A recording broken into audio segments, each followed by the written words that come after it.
Ah, greetings and salutations, Afrolytes. It is I, AfroMandias, back with another video today. It's been a minute. It's been a minute since I've done one of these kind of videos. Just wanted, to kind of take a break. I say take a break, but this is honestly my second video that I'm going to be making. Essentially, this is going to be part two of like my creative design process and like just the worlds that I'm not world but worlds that I'm making.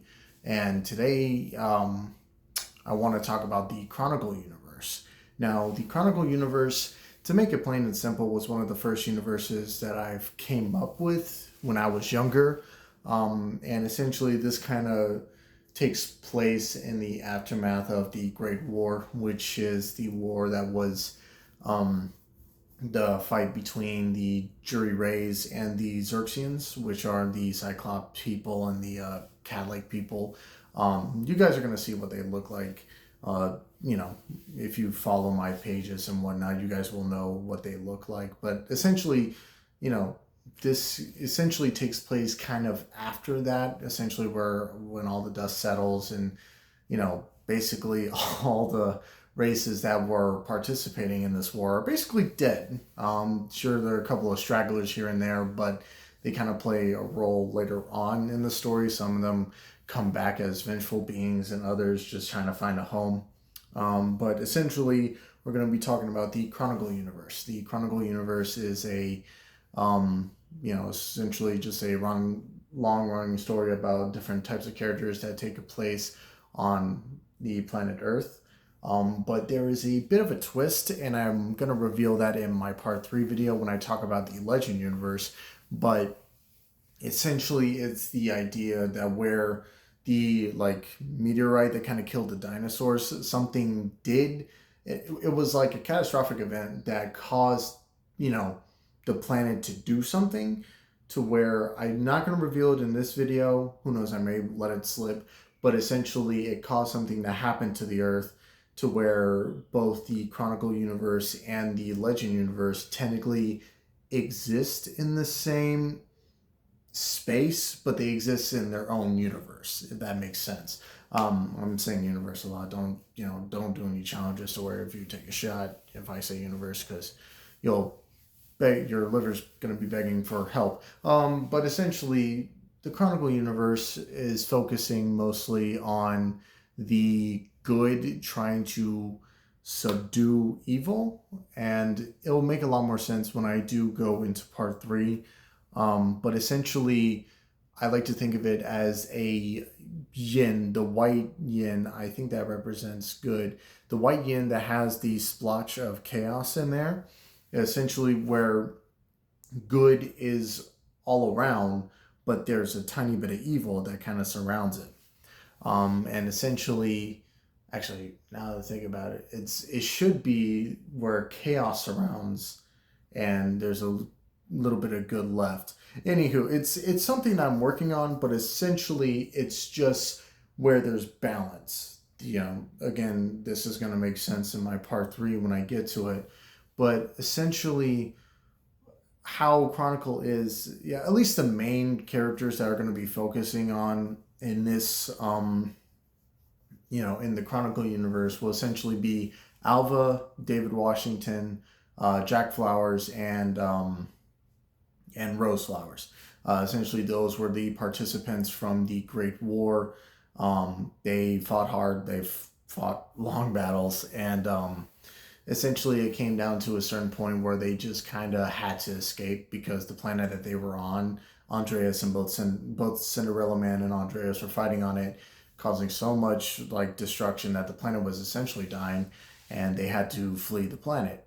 At that point, essentially the head matriarchs of their planets, King Adam, King Raijin, King Set, and Yami was basically dead up until this point, so the elementals were kind of they were already a lost cause. They were already trying to find a way to either live, or they kind of accepted their fates. The elementals were kind of the first to go, unfortunately, but don't worry. I don't hate the elementals. they're kind of at a tight spot right now. But essentially, all of them die on this planet by the hands of Cinderella Man, and Cinderella Man and Andreas get into a big battle and cause the Earth to essentially, or not the Earth, but essentially the planet that they're on to explode. Andreas is able to leave while also slaying the Cinderella Man. The Cinderella Man, at least knowing that he kind of took the lives of those who technically took away his people, was able to die with some sort of peace. So technically, in the end, Cinderella Man did win, but at the same time, he wasn't around to cause any more damage. And even then, Cinderella Man doesn't really want to dominate the world. He just kind of wanted revenge against those who essentially took his people away, his planet and his family, right? Right. So it's not like he wanted to rule the universe or anything. He just wanted to exact vengeance. And he did. He especially had the biggest hate boner for King Adam, really hated. Essentially, that was Alva's father, who was the war general of the Jurians, the big brute like dinosaur people. And essentially, he was kind of the one who kind of sent out the distress signal to kind of lure a fleet of jury rays to essentially kind of kill them.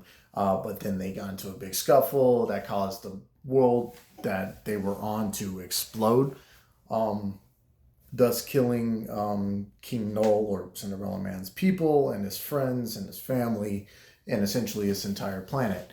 So, essentially his eyes was mostly on King Adam, and he took his life, and then Set and Raijin essentially kind of had to join forces to try to take on Cinderella Man.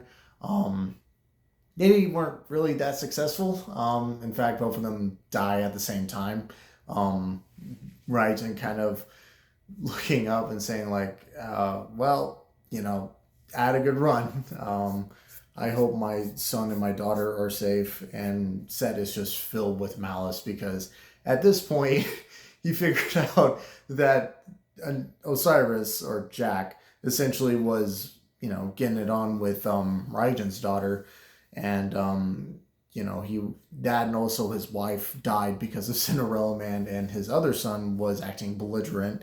So let's just say he didn't really die the happiest man, but Raijin was able to say, at least I can know deep down that, not all Xerxians are bad. Osiris, he actually kind of gave Osiris his blessing before he went off to fight Cinderella Man. And so did Jin. Jin essentially also said, I may not like you, but I understand that my sister loves you, and I'm willing to put my prejudice aside to, fight this battle for you and her. So, and Raijin's going to come up in part 3. He's not really that much of a key player in the Chronicle universe. But David also kind of saved Alva from dying. It was essentially like death before dishonor, right? She was like, I would rather die than to live on knowing that I ran away from a fight again. And David was like, you don't have to do this. There's no need to. There's so much to live other than just fighting. Alva didn't really take too kindly to that. And, essentially them had a little scuffle, and David essentially just kind of grabbed her and brought her to a ship and like a little skate pod and shot her out. It'll make a lot more sense when I actually draw the comics and whatnot, but this is just kind of like a summarization, abridged version of what's going to happen in this story. So David and Alva kind of left. They were essentially one of the first ones to leave because David realizes that, Andreas got this. I don't want to die, and I know that you don't want to die, so I'm going to grab you, put you on the ship, and just kind of fly off. So they're kind of off the planet, and Jack and Rose essentially kind of collect their stuff. Unfortunately, at this point, all their planets are essentially destroyed, so there's not much left to grab other than themselves. So, Anubis essentially gets into an escape pod and he goes. Anubis is Osiris's brother, by the way.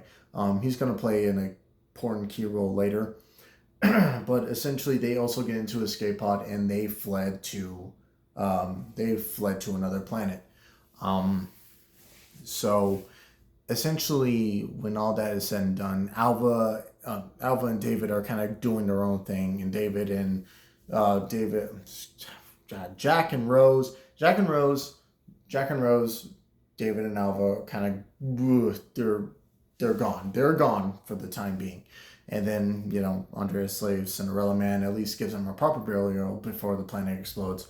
And then he kind of goes off and does his own thing. Andreas is going to come back, but he's going to he's going to be gone for a long time. He realizes that there's other beings called stars out there.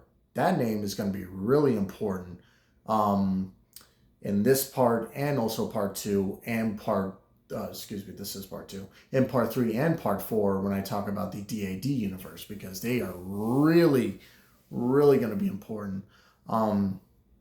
But essentially, he realizes that there are these beings called stars out there.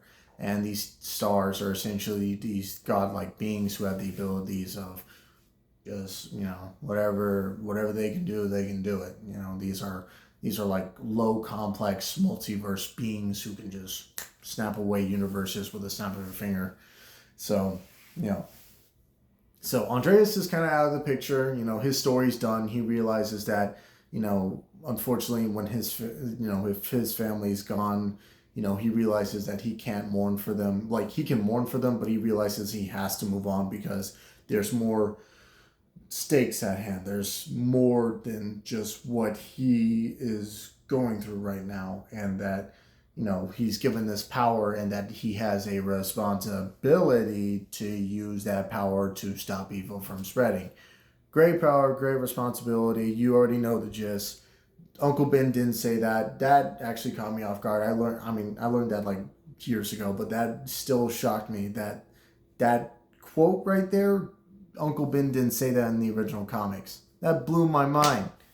But anywho, with great power comes great responsibility, and he was given a great power through the Star Spark that fused with his pick, and he realizes that he has a great responsibility to stop the stars from doing the convergence. The convergence I will explain in part 4, and maybe a little bit in part 3.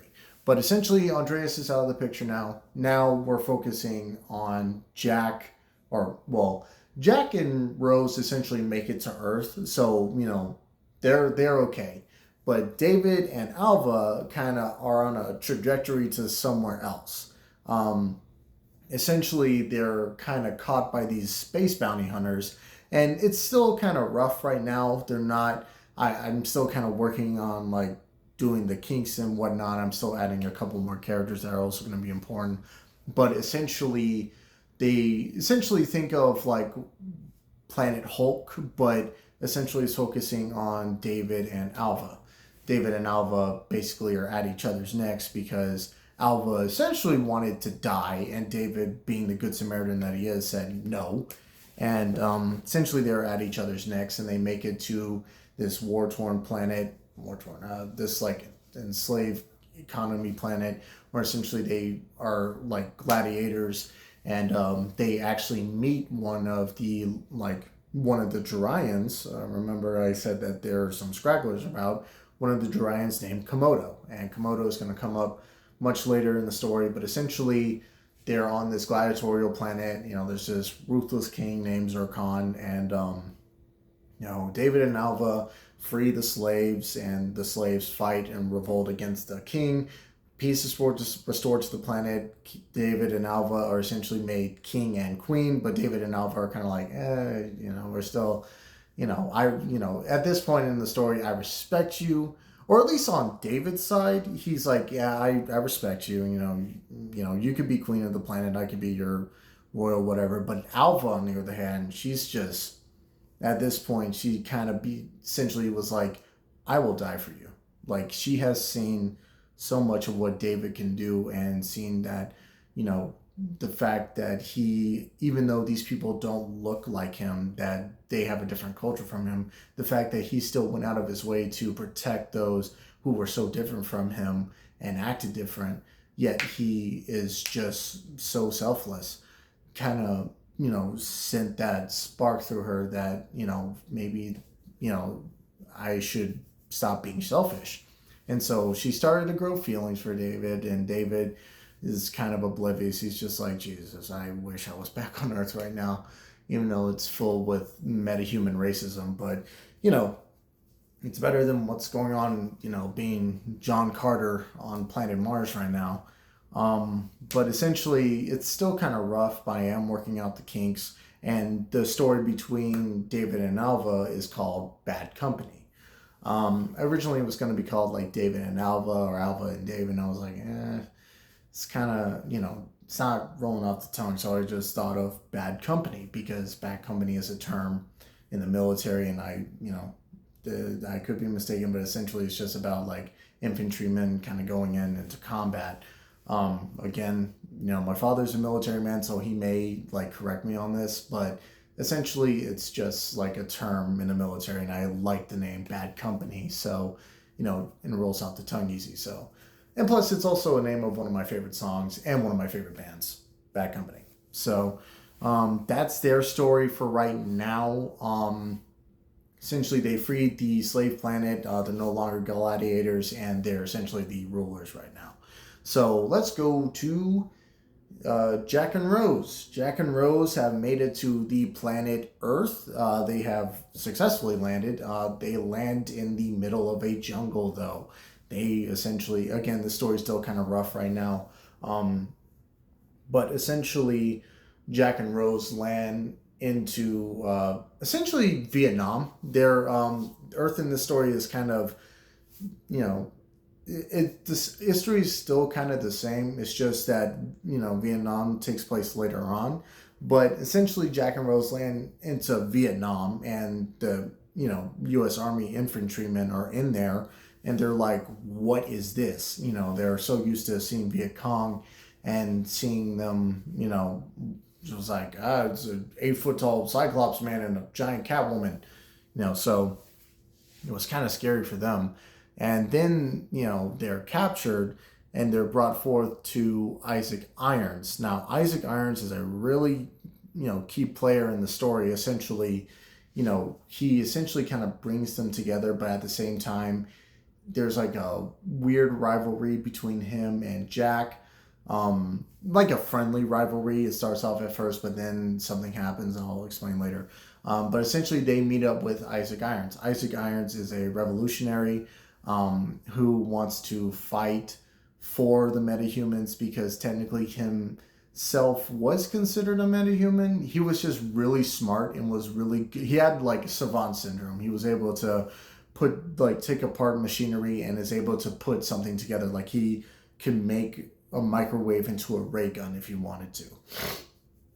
So essentially, he was considered a metahuman and was essentially put into this program of essentially turning metahumans into weapons. And at this point in the story, he has like this makeshift like suit that allows him to fly. He essentially is the Iron Man of this universe, but he's much cooler and not much of a stale character. Hot take, I know. But essentially, I guess for the most part is that him and Jack, they realize that they're both like on the same page. And again, this is going to be explored a lot more in my comics, but essentially they team up to essentially kind of uproot what's going on in the government. And they're kind of, essentially they form something that's called the United Undercover, or the Undercover United, which whenever like rolls off tongue easy. So they essentially form they join forces and they get some other metahumans in there and they make the Undercover United. I keep saying that. I meant the United. Give me a second. United Undercover. The Undercover United. The Undercover United, essentially. Jesus. Oh my God. the undercover. I'm gonna have to say this about 3 times. The undercover united. The undercover. The undercover united. The undercover united. The undercover united. There. The undercover united, which is essentially, it's just a revolutionary group to fight against the world government. So now you're wondering what's going on. You mentioned something about metahuman racism. What's going on. So essentially, they exist. Metahumans exist on this planet Earth. People who are granted special ability. Essentially, think of mutants from the X-Men, but again, cooler and and whatnot. But essentially, this is kind of where it, Jack, Rose, and Isaac kind of are pushed off to the side right now, and now we're going to be focusing on the jailbirds. The jailbirds are essentially a group of metahumans who started off in a prison, and they have their story of their own, and it makes up Caboose, Jay Diamond, Elias Kobayashi, August Thor, and Carlos Raton. Carlos, I forgot his last name, but essentially he's known as the Rat. Essentially, they formed this group while they were in the prison, and essentially they're just trying to find a way out. Caboose is actually the youngest of the group, him being 19 years old. He comes from a very, very broken home. Again, I'm going to post pictures of what they look like, but essentially Caboose has a scar over his eye and is actually missing one of his fingers because his father essentially bit him off while he was in a drunken rage. Very dark, but it builds character. So, essentially, Caboose, with how he is, he's very much a awkward guy because he never really grew up in a stable environment. In fact, when he got his abilities, he essentially beat his father to death, and in that rage, he also beat his mother to death too. It wasn't like he was trying to, but essentially, I say beat her to death, but essentially he was beating his father to death, but then his mother tried to console him, she put his hand on his shoulder, and Caboose just kind of, he essentially punched a hole in her chest. That's when his abilities activated, and now I also need to explain the abilities of the jailbirds. Essentially, Caboose has the ability to stretch his limbs like a rubber band. He think of him as Luffy from One Piece is able to stretch his limbs like rubber, and essentially is a rubber man. Has super strength, super speed, whatnot. So essentially, he's taken by the police, and he's put in this super jail prison with other. Excuse me. Oh my goodness. With other metahumans, and that's where he meets Jay Diamond, and him and Jay Diamond essentially grow as friends because they were young. Jay Diamond also comes from a very sad background where essentially his father was in politics, but his father was trying to push for metahuman rights, but his father was assassinated. Think of it as Martin Luther King, that kind of scenario. His father was essentially politically assassinated, and his son, Jay Diamond, was framed for it. Now, Jay Diamond's abilities is that he has the ability of reformation. Essentially, think of Crazy Diamond from JoJo's Bizarre Adventure. He has the ability to, he has the ability to reform things, but he also has the abilities of something similar to Gold Experience, which he can transform, hold on, let me grab something right quick. So, say for instance, I have this quarter, right? See that? I have this little quarter right here. So, say for instance, he has a little quarter.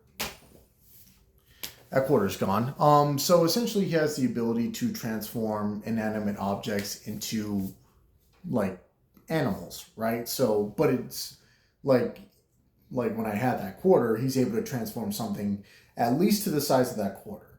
So he can't transform a rhino from that quarter size. It has to be something around the same size or even smaller. So if he had a bed, he can transform that into a lion or something. So He has the ability to bring life to inanimate objects, and he also has the ability to essentially heal people. Like I say reformation, but essentially it's just healing. Like, so if there was like a hole in the wall and the scraps were still kind of around, Jay Diamond is able to touch it, and the scraps and whatnot are able to reform into the wall. So that's Jay Diamond. Both of them come from, essentially him and Caboose become fast friends. Essentially, Jay Diamond is the extrovert while Caboose is the introvert. Caboose doesn't really like to talk a lot, but he does trust Jay. So, they kind of form a friendship. And essentially, Jay Diamond essentially calls them to the jailbirds because, they started off as really young and they kind of see no future of leaving the jail. So, why not? The next to join would be Elias Kobayashi. Now, Elias Kobayashi is a very interesting character because he's essentially Japanese, right? But he started off as Hispanic because his name was Elias Rojas. That was just my design process, a little fun fact. But, I kind of thought to myself, we kind of already have an Hispanic, so I decided to go with Asian. So, essentially Kobayashi has the abilities he can dance really well. He's a very good dancer, but he also has the ability to kind of control the magnetic fields around him. So what he does is that in the story he carries around a redliner like a Remington revolver, and he's able to essentially control where those bullets go to, as long as his DNA is on it. So he's going to have to spit, he's going to have to do something to where his DNA is at least on that bullet, and he fires it, and he's able to control the directory. He's also able to control his kind of magnetism. So if, say for instance, someone were to fire a bullet at him, and he's able to control to where he's able to dodge it out of the way. He's also able to do this with doors. Think of it as essentially kind of like moving himself out of the way of the impact. And then he's also able to control his magneticism to a point to where it's on his fingertips. He's able to climb walls or walk on walls and stuff like that. So, that's Elias Kobayashi. Next to join is August Thor. Now, August Thor essentially, if you get from the name, has the abilities. And I say that, but he doesn't really have the same abilities as Thor. Essentially, he has a giant hammer. He has a giant, he wields a hammer with a really long handle and is able to control shockwaves. And essentially how he ended up in this situation is that he is a man who has a God complex.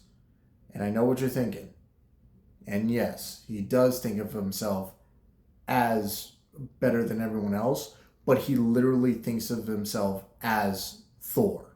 So, like a Donald Blake situation, but he actually believes, instead of, like Donald Blake was Thor, but like August Thor believes that he's Thor, but he's not. He's just a guy who has abilities, that's akin to Thor. He has a hammer and he can cause shockwaves. That's something Thor can do. So essentially he was arrested because he went on this drunken stupor and was found in the Himalayan mountains, essentially destroying the mountains and scaring the locals of Scandinavia. And essentially he was caught and thrown in the super jail. Now, August Thor is interesting because he actually started off as an antagonist against Elias, Jay Diamond, and Caboose. But essentially, him and Caboose got into a scuffle, and Caboose was able to at least to be physically on par with him, to the point where even August Thor was like, you know what? It's not even worth fighting you. We'll call it a draw. He didn't declare him the victor, but he did, say let's call it a draw. So that's where he essentially joined the Jailbirds. Was that, as respect towards friend Caboose, I will join this little circus of clowns that you have. Jay Diamond at this point is kind of like, this is getting out of hand. We already have 4 people, And the thing was is that Jay Diamond didn't necessarily, he wanted to escape the prison, but he wanted to make it to where it's low key. Because, you're, like, obviously you have gangs in the prison, but, obviously you have firomancers you have pyromancers with pyromancers, you have telekinetics with telekinetics, you have, those with weird powers kind of sitting off in the corner somewhere. But with the jailbirds, they're essentially like these group of individuals that come from different backgrounds, and have different abilities, but they're kind of like, in a group.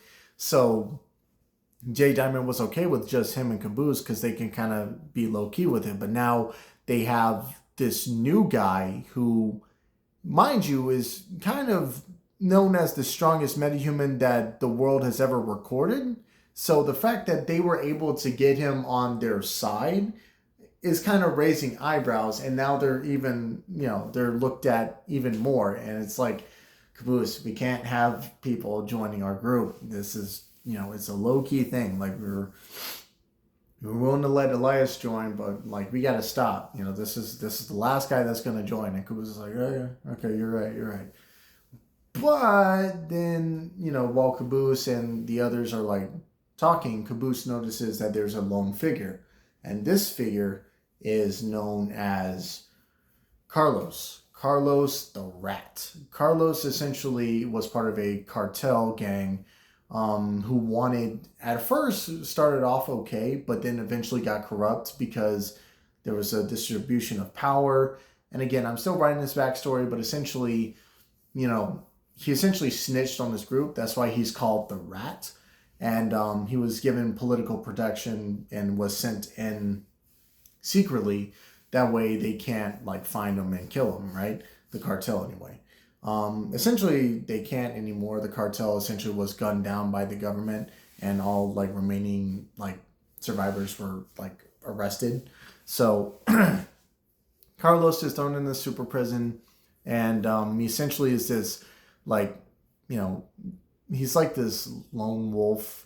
He'd rather be by himself, but Caboose notices that he is a lost soul like the rest of the others were.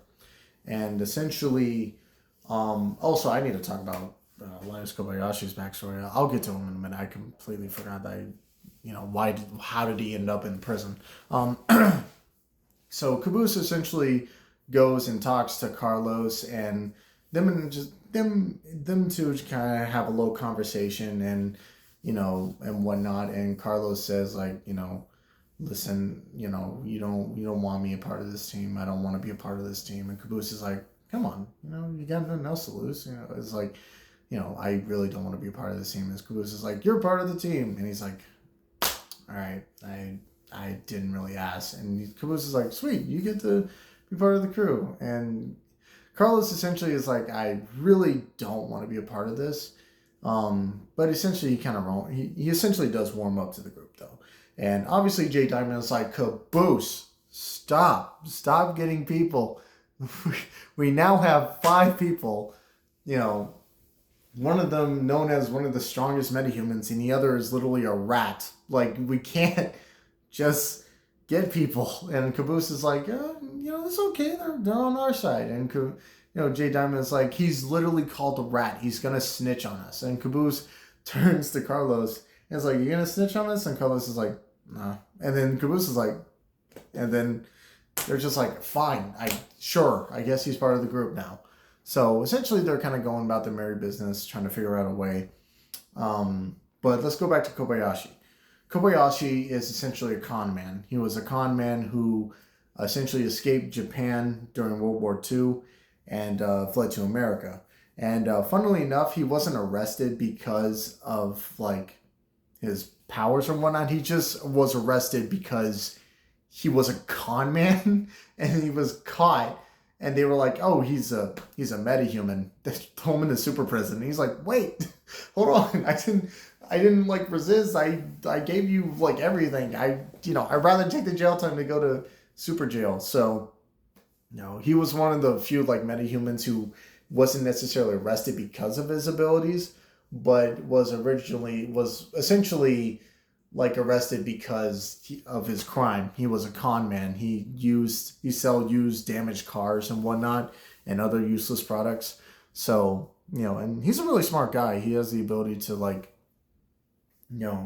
make radio signals and is able to do a bunch of other stuff. Not because he's Asian. I know what you guys are gonna say. Oh, this Asian's a smart guy. Well, guess what? He's a smart aleck too. So essentially, that's kind of how they all ended up there. And essentially, they're kind of planning things out. But then there's this lady who essentially is hired into the facility, and her name is, oh, I wish I wrote it down. But essentially, her name is either Miranda or Mariah. I think it was Miranda. Miranda Castellanos. I definitely butchered that. I'm very sorry. But essentially, she is a new caretaker at the facility, and Caboose essentially is underneath this program to where, he's considered a, dangerous, like the fact of the matter that he was so young when he got his abilities. They essentially kind of took him in and did experiments on him and whatnot. Experiments more like therapy sessions. I say experiments, I meant therapy sessions. And essentially, like, Caboose fell head over heels for her and whatnot.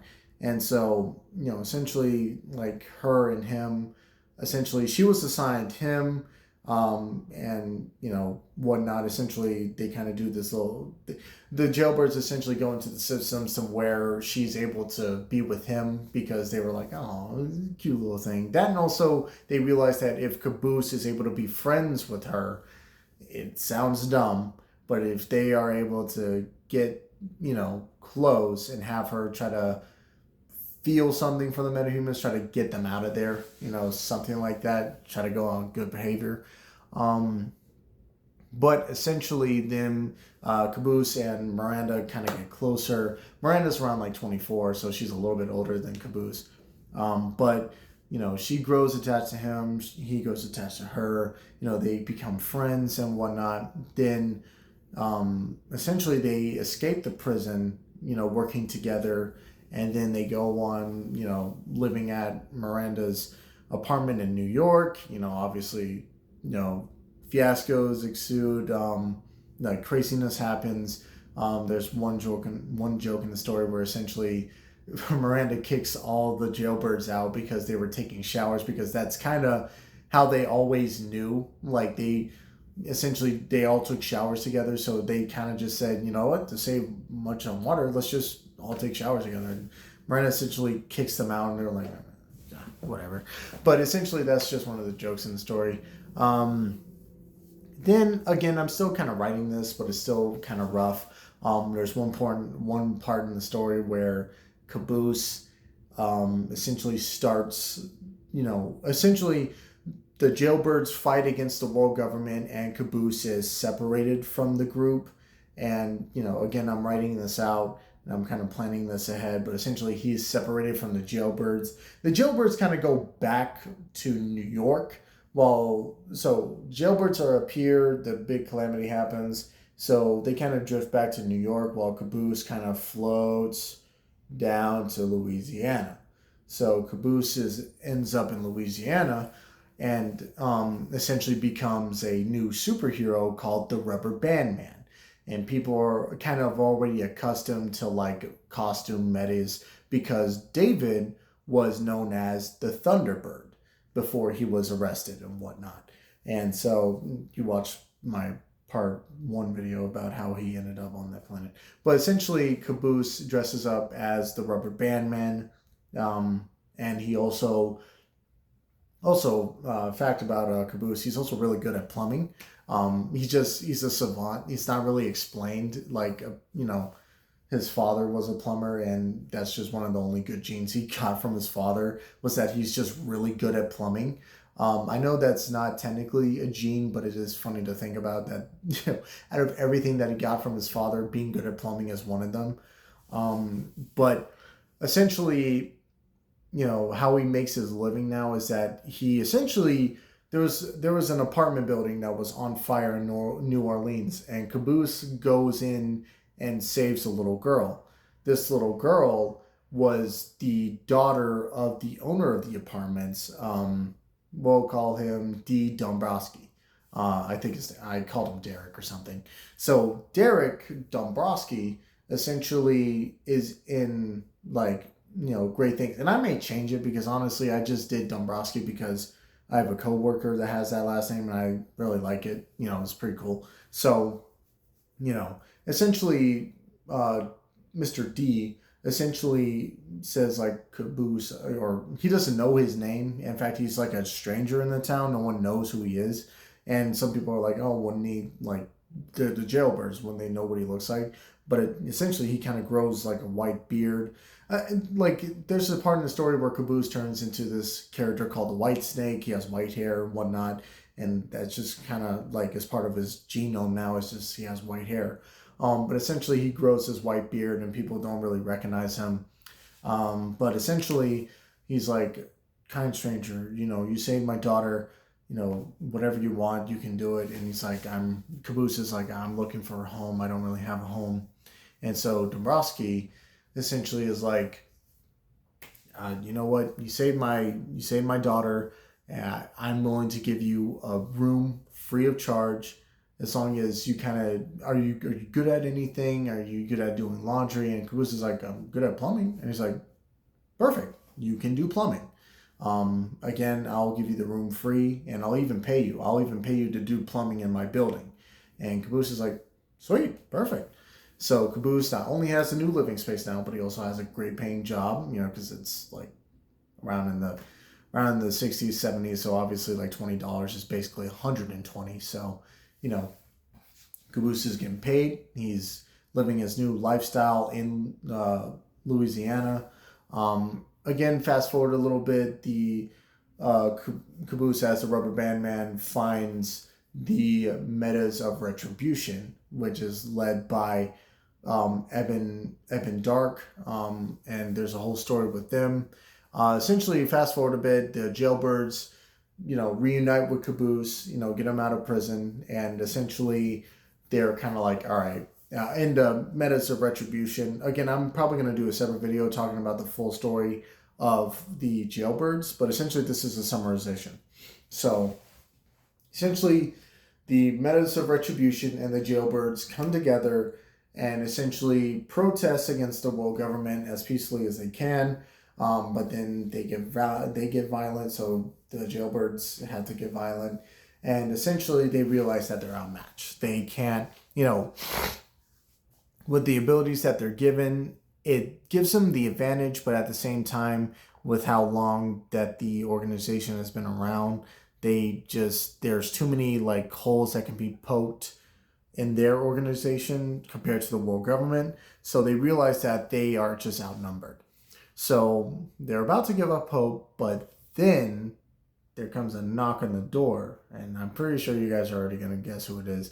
But it's Jack, Isaac, and Rose. That's right. They came back. They heard stories about the Metas of Retribution and the Jailbirds. They heard about how they're fighting against the world government, and they're like, we want to recruit you into the undercover, the United Undercover. Oh my, I'm confused with myself. Essentially, the United Undercover wants the Jailbirds to come and help them out. And essentially, like the main antagonist of the story, I had his name written down and I can't think of it. That's great. Essentially, they kind of fight and take him down. And rule of thumb on this planet is that whoever is able to take down the world president is essentially made that top dog. So, it's not really, I know it's not like the most democratic thing, but I mean, if you have the ability to kill the king, king him, why not? If he's strong enough to take down the king, he's strong enough to rule a country. So, why not? So, essentially, Jack, like the Jailbirds do take down the main antagonist, but they are like, nah, this, we would rather, the power doesn't belong to us, but we have the power to protect y'all. We feel like that the power should go to Jack, because Jack and Isaac and Rose together helped us to do this. And honestly, we're tired. We don't want any more stress on our hands. And Jack would probably do better because he was a prince. So let's just make him president of the world. Why not? So essentially, that's kind of how Jack and Rose story connects. And then they realize that some of the scraps that they have from their ships and from what Isaac is able to do, essentially they kind of find the location from the other escape pods, go to the planet to where David and Alva is. Again, I'm going to make separate videos about explaining the full story when I actually do write down all this stuff and I kind of go back over it again. I'm essentially going to, go back and fully explain it. This is just the abridged version and talk about some important details. But essentially they go to the planet where David and Alva are at, and also Komodo. Komodo comes back with them. And they essentially bring them back to planet Earth, and all is well. Essentially, or at least until other things start happening to where, Anubis comes back, Komodo turns evil, Isaac turns evil, and it's just, there's a whole thing that happens, and then the stars get involved, but it's called the Sentinels. Essentially, the Sentinel Star of the North are essentially a different, again, this is going to make a lot more sense when I talk about it in part 4, when I talk about the DAD universe, because they have their own pact of stars. But essentially the stars in this one essentially come to planet Earth and essentially try to take it over. And then, the main characters here activate their Cinderella forms, yada, yada, yada, win the day. And essentially that's kind of the rough overview about what the Chronicle universe is. Again, this is only a rough draft so far, and I'm still kind of working on a couple of things. And in fact, I may even, correct myself in these videos when I talk about the other stories in depth, because honestly, looking at it, there's just so much to explain, because we essentially have this world, right? And it has, I guess you could add wherever David and Alva is, but essentially we have the jailbirds, we have Jack and Rose, and we have, Bad Company. 3 stories that kind of take place in the same universe. And that's kind of the idea that I wanted to go with, was that each of my universes have at least 3 IPs, I guess you can say, that kind of surround those stories, because, 3 is a very nice number. It's very odd, huh? It's very odd to me. I don't know why I like the number 3, but it just makes a lot of sense. But there are other side content. Obviously, was Caboose's side story and whatever the jailbirds were doing up in New York. Obviously we have Jack and Rose in Vietnam, Bad Company, and Komodo. How did Komodo end up there and whatnot? But essentially, again, this is all just a basic rundown about what's going on, and I'm gonna make separate videos about who, what the Gerions are. I need to, there's just so much to explain that I can't necessarily cram it into one video, because there's just so much to explain. And also I want to try to write things out to try to, because I'm essentially kind of going off this from memory, and essentially I didn't write a script. I'm kind of just blabbering out, and I know I'm missing a couple of things. Obviously, I'm missing a couple of characters and a couple of villains and story arcs. But essentially, that's kind of the idea of how the Chronicle universe comes and unites. Because when the stars come and attack the planet, the jailbirds, David and Alva, Jack and Rose, Isaac, they all come together and they form the group known as the Immortals. The Immortals essentially are the Avengers, I guess you could say, of the Chronicle universe. The Avengers, the Justice League, I guess you could say. But that's kind of the idea that I wanted to go with. And obviously, when I do post this video, I am going to try to see, hopefully I get some comments, saying like, oh, maybe you could do this, maybe you could do that. And I want to do that, but at the same time, I don't want to steal ideas. I don't want people thinking like, when my ideas come, I want it to be my ideas. I don't want it to be anyone else's.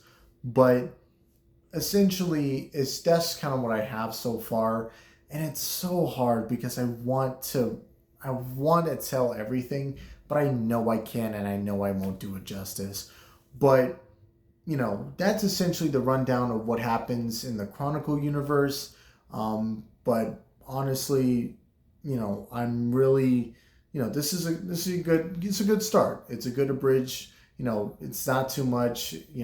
Obviously there's different sections about different types of things that are going on, but you know, other than that, I'm really excited to do part three talking about the Legend universe because that universe is a lot more interesting to where how the characters kind of end up. But again, I am AfroMandias. Thank you for watching, and I'll see you next time.